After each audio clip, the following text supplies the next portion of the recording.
Well, hey there, Southern Oregon. Welcome back to the Real Estate Show. So glad you could join us again today. And we have a great show in store for you.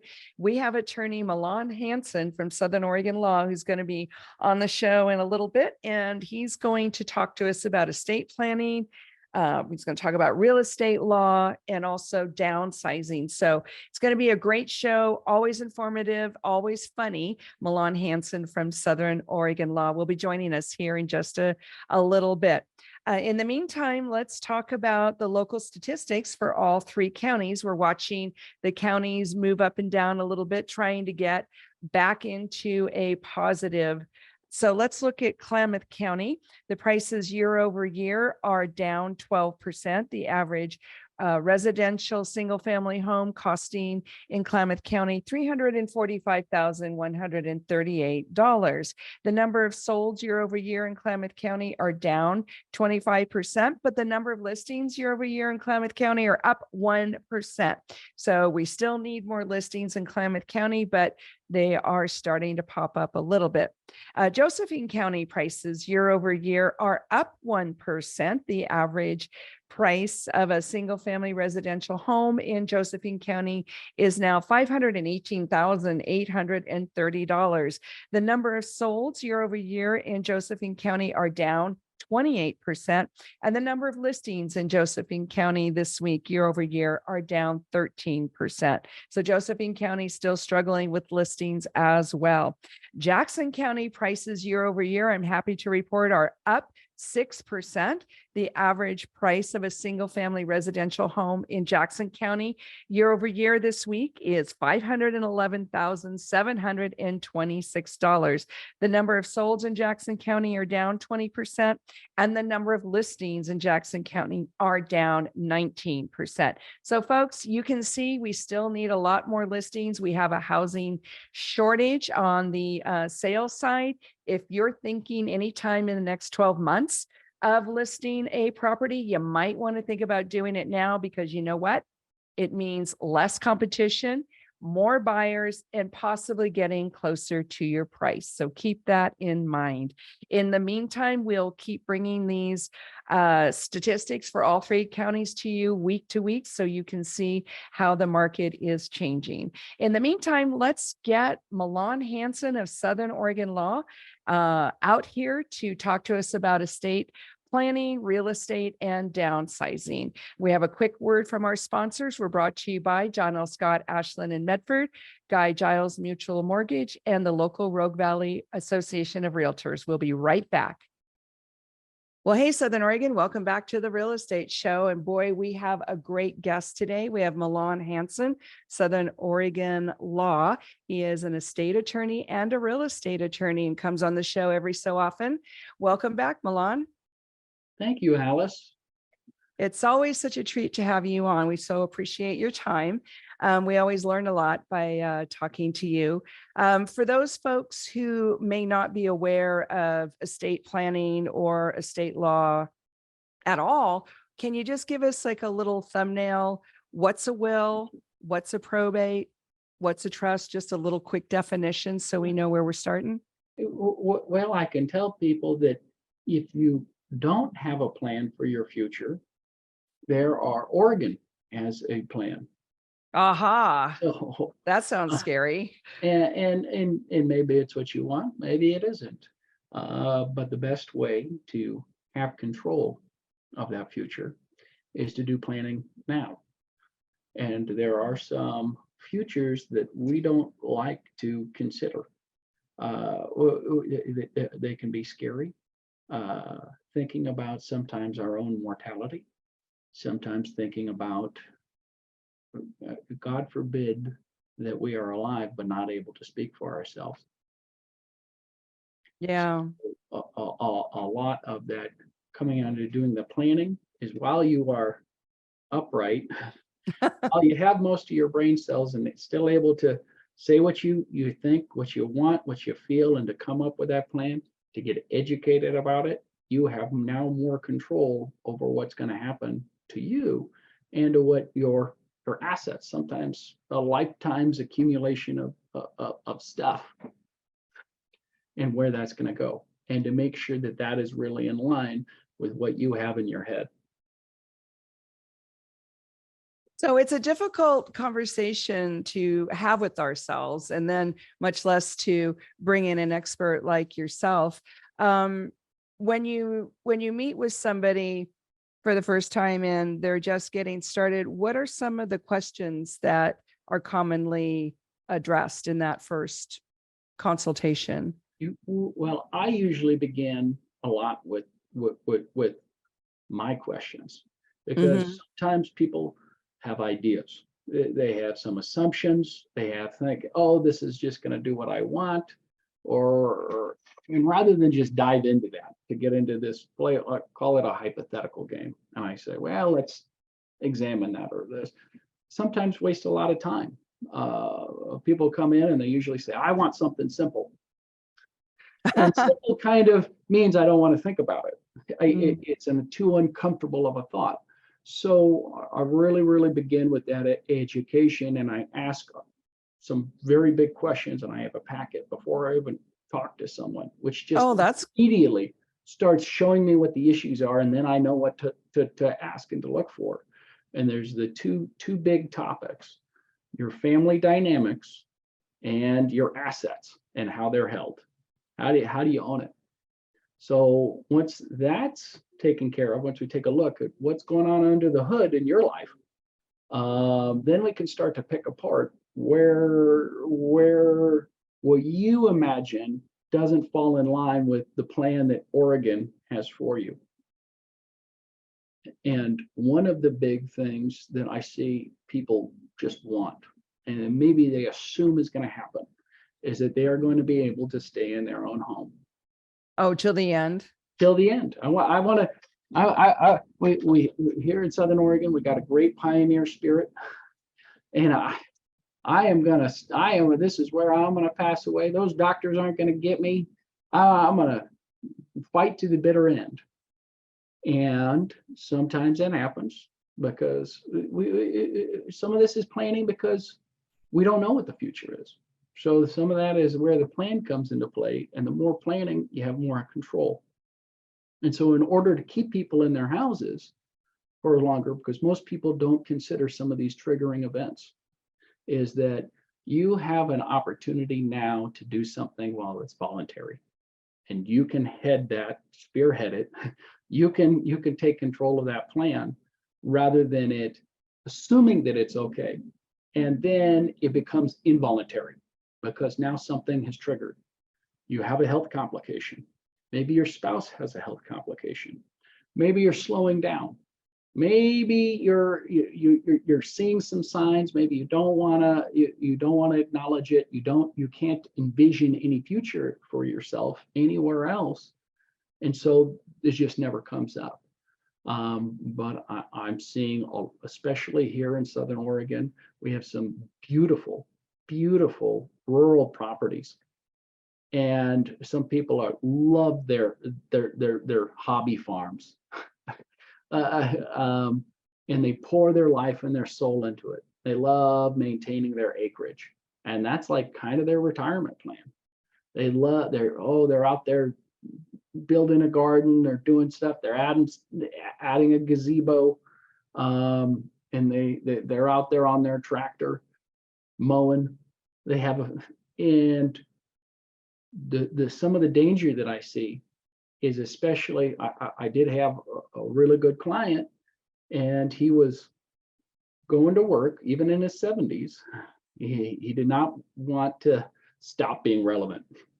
Okay. While he was taking care of his wife at home, who had some early onset dementia. And I had his daughters, he had 3 daughters that drove down from Eugene. And he was also maintaining this 10-acre property. Wow. Everything by himself. And he's like, look, I can do it. And his daughters very pleasantly said, well, Pop, we're trying to just tell you something. We're a little worried. You're a few hours away from us. We have some beautiful grandkids over in Eugene that we'd love for you to see more. And he was very much dead set on where he was. But it's scary to think of that world where suddenly our spouse, which maybe even being a caretaker, is our main purpose. And then beyond that, our maintaining our property. But we love it. Hey, it's this grand vision that we've had for years, and we've been building, adding on to it, like Monticello from it was gosh, I can't even remember the founding father. Was that Jefferson? Jefferson. And we keep building this great big thing, and we don't realize that there may be a day when our spouse passes away, or we're the one that passes away, and our spouse that we were taking care of now are alone, and now there's very abrupt changes. Or even then, it gets a little bit harder every year just to maintain that property. And so some of the property goes a little bit into disrepair. There's a little, but we're trying to maintain it all, but we forget about that deferred maintenance. The stuff starts to fall a little bit of, hey, but it's okay. We got the inside maintained. Maybe you're not taking care of the outside so much.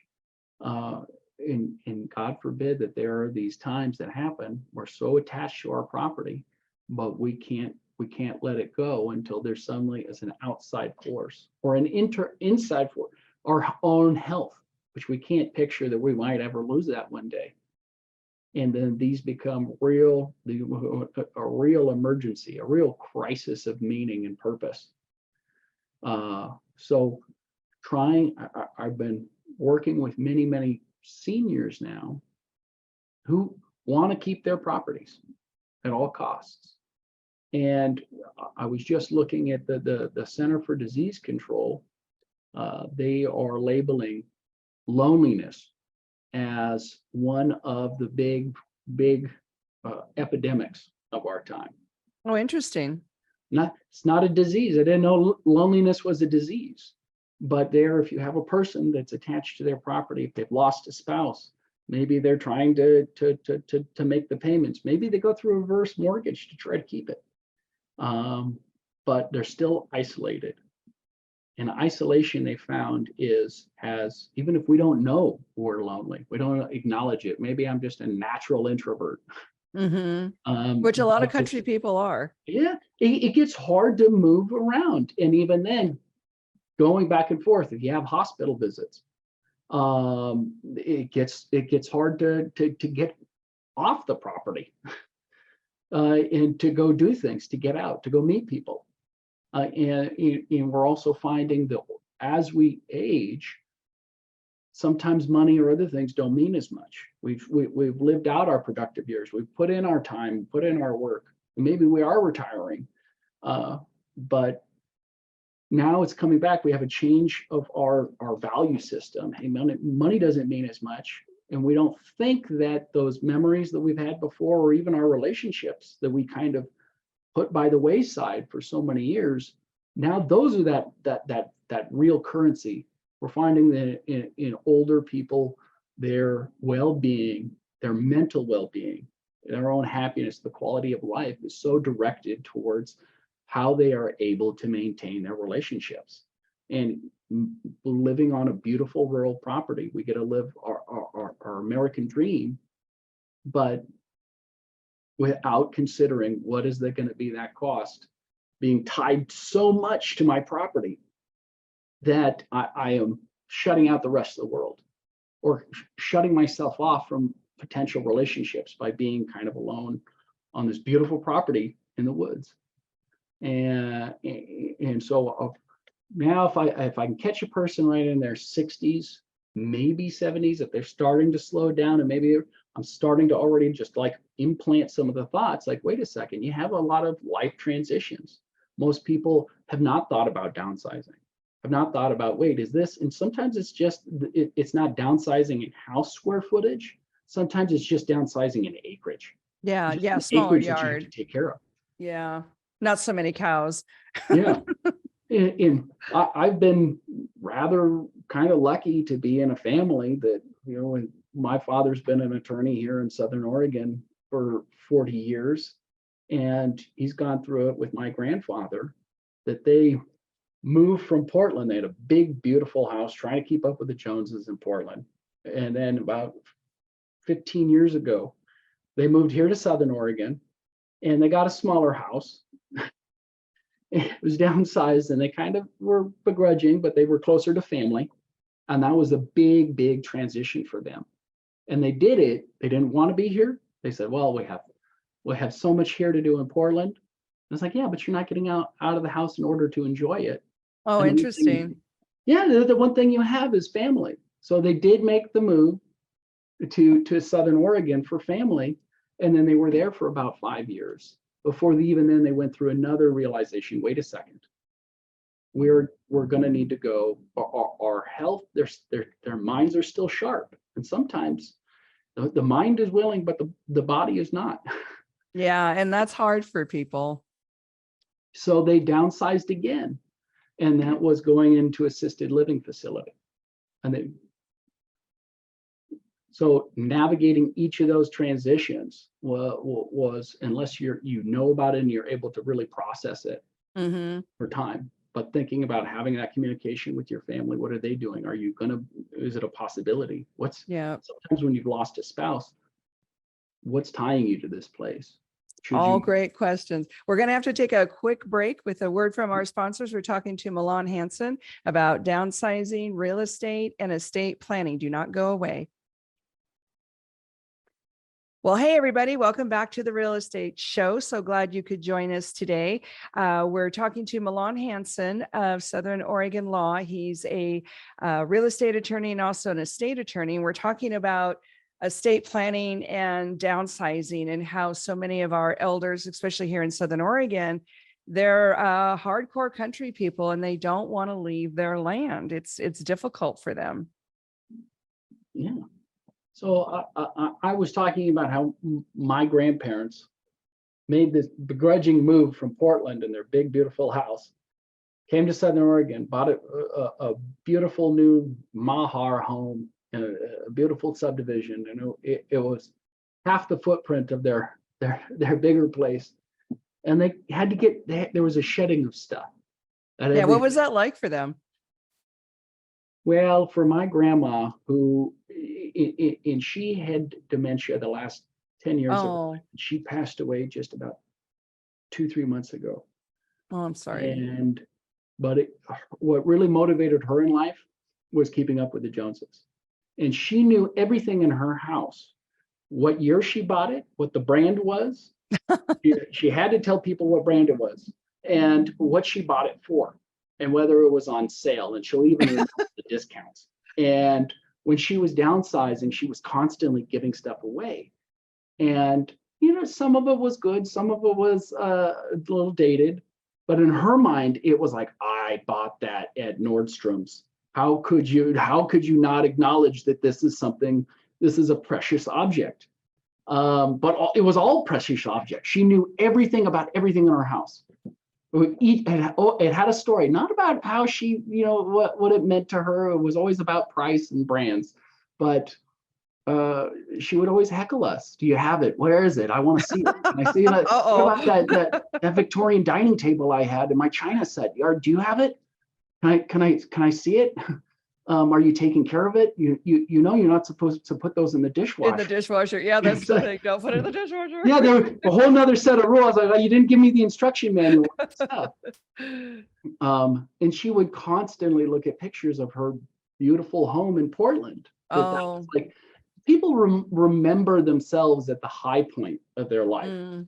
What that in whatever that decade was, that like defines their clothes, what their values are, and they always remember them at that highest point in their life. And they don't, even as they downsize, they keep those memories, those beautiful things. And it finally got to the point where now most people don't acknowledge, because we don't talk about it, is that there's an 80% chance that all of us are going to end up at least 2 years of our life in some kind of assisted living facility.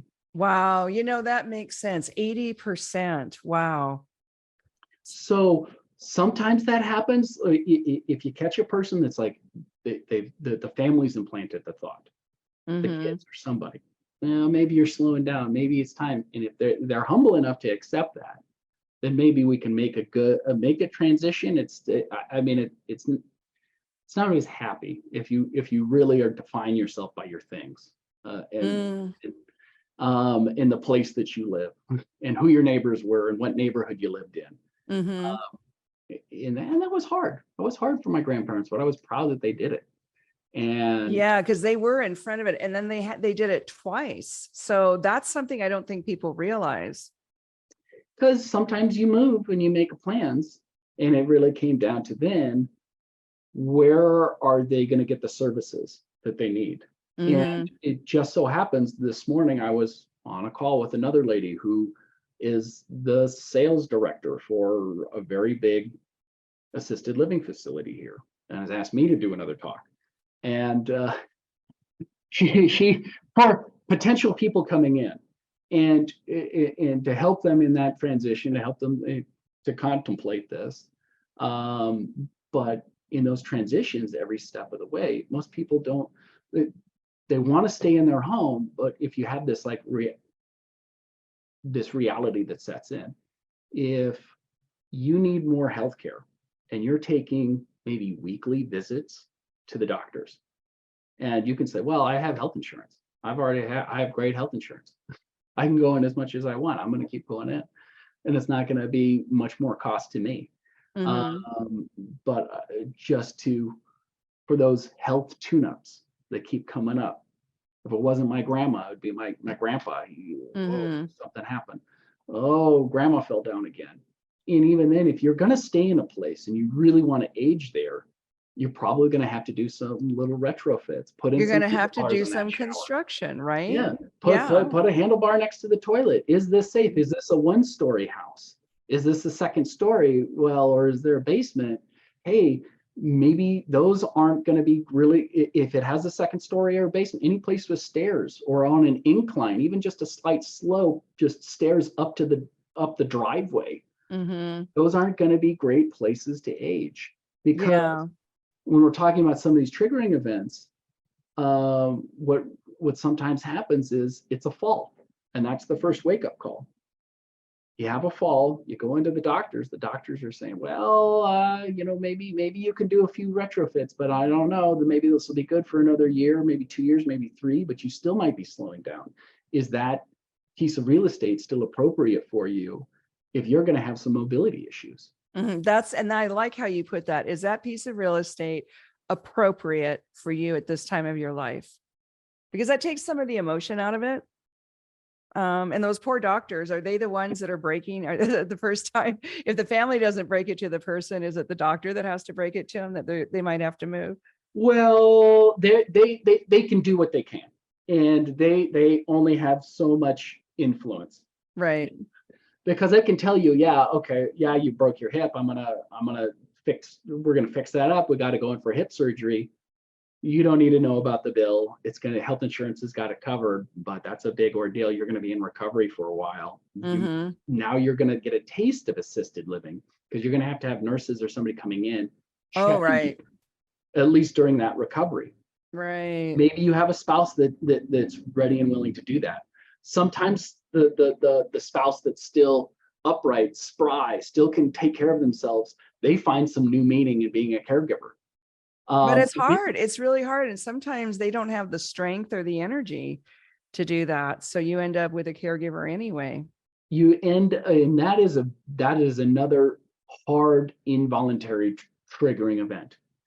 Some people start to take on the caregiver, and it's like, okay, it starts really low. It's like, I don't need to do much. Okay, I just need to check on you and get you your meals, and okay, you're good, and I'll drive you to the doctor, and that'll be every now and then. And then it starts to get a little more and a little more. And then there finally is this point where so many people that have chosen to be a caregiver, and then now maybe for a few years, 3 to 5 years, that's been their reality. That's their new identity. That's their new purpose. My purpose now is to take care of my spouse. I'm going to keep them here. I'm going to keep the house. I'm going to keep this going. I'm going to keep this going as long as we can. And it's very, very hard to tap out and to say, wait a second, I don't need to take all this. This is a lot of responsibility and you're putting it on your shoulders. And it's hard for professional healthcare givers, people Yeah. that are sometimes nurses or even caregivers that are probably trained in it. It's an incredibly emotionally draining and stressful job. And not everybody has a calling for it. Mm-hmm.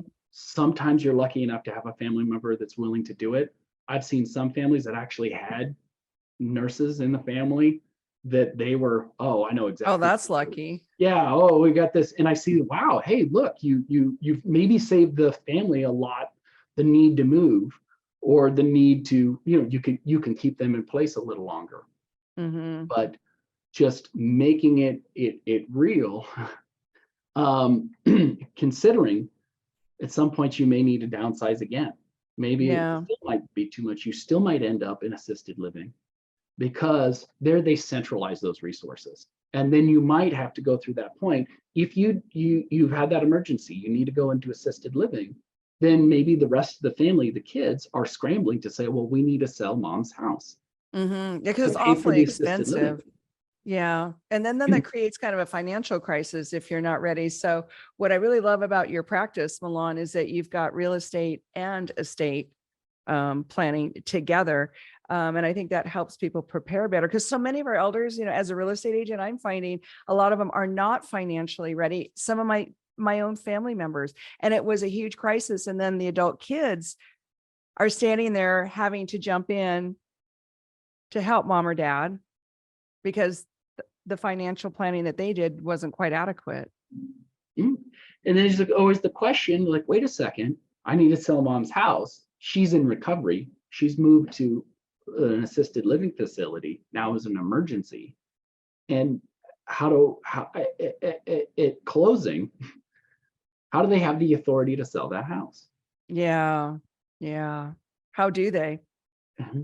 If they have prepared, and there are ways that you can have a more peaceful transition of your having somebody be able to manage those assets for you. Mm-hmm. And there are no tools in estate planning.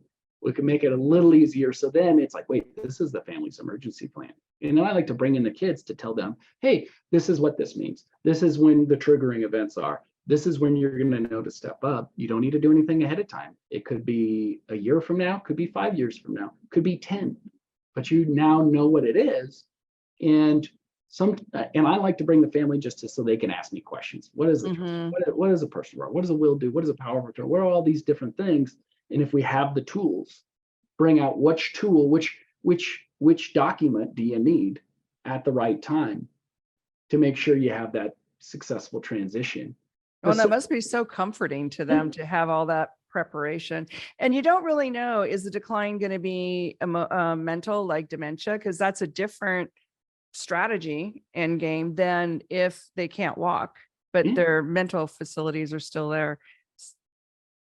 That's the biggest thing about the planning. We don't know what's going to happen. And I've seen people age so very differently. I've had a 70-year-old do planning with me, and Do what? He could barely remember. He was still functioning, doing it. He was managing himself, Yeah. but he couldn't remember whether he owned a $500,000 ranch property or not. Oh, that still? Do I still have it? I don't know what happened to it. Oh. And then I've had a 100-year-old. Well, I think it was like 99. And he came in and he knew everything about what he was doing. And I asked him, so you're still good? Are you tired? He's like, well, I'm a little tired. I stopped trading my own stocks about 2 years ago. I decided I was, you know what? I'm going to stop micromanaging that. I'll let them just ride. Wow. 100-year-old. Wow. But sometimes, yeah, we age very differently and we can't anticipate how it's going to affect us. Yeah, well, see, and that's why planning is so important. We're talking to Milan Hanson of Southern Oregon Law. He's an estate attorney and a real estate attorney, one of my favorite people to talk to on the Real Estate Show. We're going to have to take a quick break. We're gratefully brought to you by John L. Scott, Ashland and Medford, Guy Giles Mutual Mortgage, and our local Rogue Valley Association of Realtors. Thank you so much for helping to bring this show every week. Just a reminder, the show will be rebroadcast tomorrow, Sunday at 6 p.m. on KCMX 99.5. Don't touch that dial. Milan Hanson will be right back. Well, welcome back to the Real Estate Show, folks. We've got Milan Hanson here of Southern Oregon Law, helping us get a little educated about estate law and also real estate law. So Milan, right before the break, we were talking a little bit about some of the triggering events and downsizing and how people age differently. You were talking about that 100-year-old guy who was trading his stocks until 98. And we don't know if we're going to make it that long or what our mental faculties are, and that comes down to the plan. He was rather happy where he was, and I think he probably could afford to have somebody be a caregiver, come into his place and keep him in place. Especially, I mean, if he had a little bit of mobility issues, but he was maybe just using a walker, but that was about it. And wow. Some of us won't have that mobility, or it's a roll of the dice. Well, will we be able to stay where we're at? He was probably in a one-story house that was on flat ground, and at least in a neighborhood that you could walk around the community, walk around his neighborhood. And there is so much to preparing ourselves for aging, because we need to be in places that allow us to have mobility. So we can lose it. If you don't use it, you lose it. And some of us on rural properties have beautiful places, and they never ever walk their property. They don't walk it. Maybe it's hilly, it's rough, it's terrain. They don't take a nice little hike or jaunt around, walk or the perimeter. It gets a little tough. But if you're in another subdivision, maybe you can get out. Maybe you'd make a little lap. I know that I go it's amazing here, even the Rogue Valley Mall. If you're there in the morning, just when they wake up, just when they start opening the doors to everyone, you'll see a community of people just doing that lap in the mall, because it's, first off, it's air conditioned. They know that it's flat. And so they all go there together, and they just make sure that they get their walk in, because it's there's no bumps, it's clean. And they do that in the mall. I'm like, hey, that's actually nice. That's a good thought. They probably don't buy anything, but but they probably don't. where you're at, does that open you up to new possibilities? And some people are more proactive about trying to keep their mobility and knowing, hey, I have to move. I have to at least do my 2 laps around the mall, maybe every day, if not every other day, just to make sure my legs are working. And because if I'm sitting and I might be relatively young, but I know I'm anchored in this chair. I'm shackled to my desk. And my wife says, nope, you got to keep working. You got to keep working. We got the family. And I was like, oh, okay. And I'm young, but I know that I have to change things myself in order to put these things in place right now. So I'm in a better place, that I've already built those habits. And that to me, I'm a young person, and it's challenging. But it opens you up also where you're at, your space. It's not just about how fancy and nice it is. It's also about, is it usable? Does it enable you to do the things that you want to do? So sometimes if I catch a couple and they're in their 60s and they're already thinking they've got enough in their retirement, and I see that they have this big rural property and they love it. I had another client come in, and the wife had a bunch of llamas. She had her hobby llama farm, but the husband really wanted to get up and go and travel. And I was like, wait a second, you know what? You're kind of at odds here. Yeah, you only have so much energy for the next few years, and you're counting on it. You think that it's always going to be there, and it might not. even if you are mobile and you don't want to be just relegated to just doing the laps around the mall. You want to get up and go see Italy. You're going to be hiking up and down steps and doing this. And that's going to be a very, very, very different. If you want to get up and travel, you need to go now. And it's funny, as soon as they left my office, we were going to do an estate plan for them. But beyond that, they said, you know what? Thank you, Mr. Hanson. I think now you planted the thought, we're going to go sell our ranch Because it's, yep, you told us we're tied to it. And I was like, yes, totally. That big property, it has that maintenance. It's that dream for a bit. My own mother, my parents, I'm so proud of them. They're trying to sell their place. It's big. And my mom, horses were what defined a big part of her identity for so many years. And it was hard for her to give it up. But I think, she'd gone through 3 open heart surgeries and she's got a pacemaker.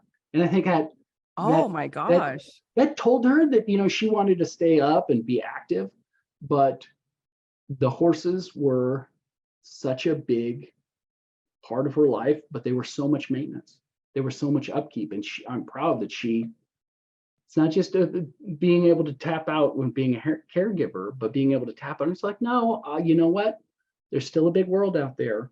I have my property, but this property doesn't have to define me. I can do so much more with it.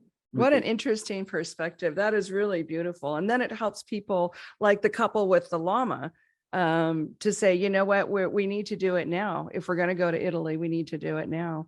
Yeah. I had another client.